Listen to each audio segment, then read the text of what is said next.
छत्रपती संभाजीनगरमध्ये कांद्याला केवळ ₹1.25 भाव मिळाला। शेतकऱ्याकडून गंगापूर-वैजापूर महामार्ग रोखत आंदोलन करण्यात आलं। पाहूया।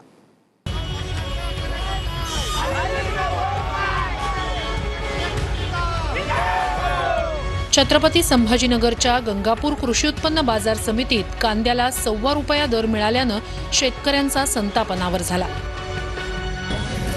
नरहरी रांजण गावातील शेतकरी लक्ष्मण दुशिंग यांच्या कांद्याला प्रति क्विंटल अवघा ₹125 तर इतर शेतकऱ्यांना ₹130चा दर मिळाला।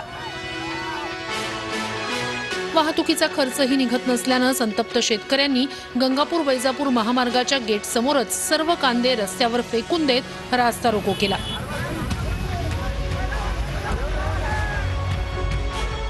ज्यामुळे काही काळ वाहतूक पूर्णपणे ठप्प झाली होती। लिलावादरम्यान जाहीर झालेल्या दरांनी शेतकरी हताश झालेत।